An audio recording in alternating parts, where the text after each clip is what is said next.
Reliance industries limited एक company जो 1960s में टेक्सटाइल बिजनेस के रूप में शुरू हुई थी, आज हर बड़े सेक्टर में अपनी पकड़ बना चुकी है। पेट्रोकेमिकल से लेकर टेलीकॉम, रिटेल, फाइनेंस और अब ग्रीन एनर्जी तक रिलायंस हर जगह है। पर यह सब कैसे पॉसिबल हुआ? मुकेश अंबानी ने ऐसी क्या स्ट्रेटेजीज यूज की जो उनको हर इंडस्ट्री में डोमिनेंट बनाती है, और इसका इंडियन इकोनॉमी और कंपटीटर्स पर क्या इम्पैक्ट पड़ता है? चलिए इसी चीज को डिटेल में समझते हैं।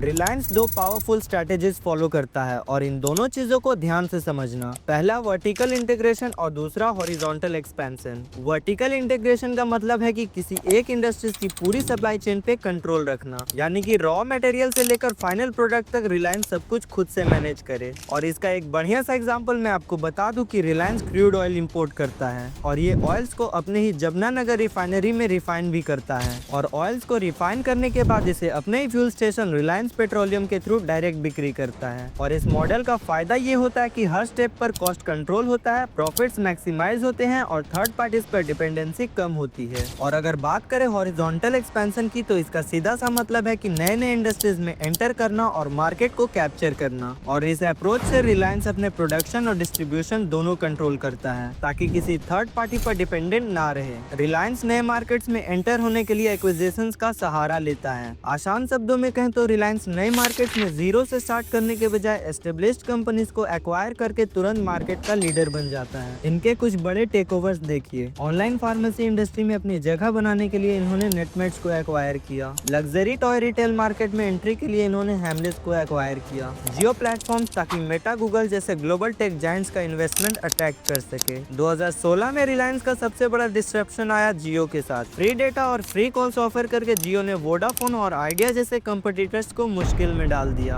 जब जियो मार्केट में डोमिनेट कर गया, तब प्राइसेस इंक्रीज करनी शुरू की, और यही रिलायंस का सबसे बड़ा गेम है। ये स्ट्रेटेजी रिलायंस ने रिटेल, ई कॉमर्स और स्ट्रीमिंग सर्विसेज जैसे कि जियो सिनेमा में भी अप्लाई की, जिसमें पहले मार्केट कैप्चर करा और फिर ग्रेजुअली प्राइसेस बढ़ा दिया। रिलायंस एक ऐसी कंपनी है जो सिर्फ मार्केट स्ट्रेटेजी से नहीं, बल्कि पॉलिसीज और रेगुलेशंस का पूरा यूज करती है। कुछ एक्सपर्ट्स मानते हैं कि गवर्नमेंट के नए रूल्स कभी कभी रिलायंस के बिजनेस के लिए बेनिफिशियल होते हैं। फॉर एग्जाम्पल, जियो का लॉन्चिंग ही देख लो। जब जियो आया तो उसको स्पेक्ट्रम एलोकेशन के रूल्स का एक एडवांटेज मिला, जो उसके रैपिड एक्सपेंशन में मददगार रहा। और साथ ही में 2020 में जो नए फार्म लॉज आए थे, उसके बाद स्पेकुलेशन थी कि रिलायंस एग्रीकल्चर और फूड सप्लाई चेन्स में और बड़ा रोल प्ले करेगा। डायरेक्ट एविडेंस तो नहीं है, लेकिन रिलायंस का पॉलिसी मेकिंग पर इम्पैक्ट एक कंट्रोवर्शियल टॉपिक बना रहता है। रिलायंस की मार्केट स्ट्रेटेजी का असर सिर्फ इसके कंपटीटर्स पर नहीं, बल्कि पूरे इंडियन इकोनॉमी पर पड़ रहा है। कुछ चीजें पॉजिटिवली बदल रही है, तो कुछ लोग इसे एक मोनोपोली की शक्ल में देख रहे हैं। इसका पॉजिटिव इम्पैक्ट देखने को मिल रहा है कि रिलायंस नए जॉब्स क्रिएट कर रहा है और नए इंडस्ट्रीज में इन्वेस्टमेंट ला रहा है। और बात करें इसकी नेगेटिव इम्पैक्ट की, तो वोडाफोन, आइडिया जैसी कंपनीज रिलायंस की एग्रेसिव प्राइसिंग की वजह से ऑलमोस्ट बंद होने की कगार पे आ गई हैं। फ्यूचर ग्रुप के साथ और भी कई रिटेल कंपनीज रिलायंस के एक्सपेंशन की वजह से क्रश हो चुकी हैं। छोटी बिजनेसेस और नए स्टार्टअप्स के लिए रिलायंस जैसे जायंट के अगेंस्ट कंपटीशन करना लगभग इम्पॉसिबल सा हो गया है। तो अब बात करते हैं कि क्या रिलायंस का एक्सपेंशन हमेशा चलेगा। तो मैं आपको बता दूं, रिलायंस के इतने ग्रोथ के बावजूद काफी चैलेंजेस भी हैं, जैसे कि हाई डेप्ट लेवल जो कि एक्सपेंशन को रिस्की बना सकती हैं। ग्लोबल कंपटीटर्स जैसे अमेज़न, वॉलमार्ट और टेस्ला जो इंडियन मार्केट में एग्रेसिवली एक्सपैंड कर रहे हैं। और सबसे बड़ा चैलेंज रिसेंट 5000 करोड़ का लॉस, जो मेनली जियो फाइनेंशियल सर्विसेज और ऑयल टू केमिकल बिजनेस के परफॉर्मेंस से जुड़ा है। रिलायंस ने एग्रेसिव इन्वेस्टमेंट्स किए हैं, पर शॉर्ट टर्म लॉसेज इसका एक्सपेंशन स्लो डाउन कर सकता है, और इन्वेस्टर्स इस बात को क्लोजली मॉनिटर कर रहे हैं। रिलायंस अब ग्रीन एनर्जी, एआई और फाइनेंशियल सर्विसेज में भी अपनी जगह बना रहा है। क्या ये इंडिया का सबसे डोमिनेंट बिजनेस बना रहेगा या नए चैलेंजेस फेस करेगा? आपको क्या लगता है, रिलायंस का एक्सपेंशन अच्छा है या एक मोनोपोली की तरफ जा रहा है? कमेंट में अपना ओपिनियन जरूर बताएं।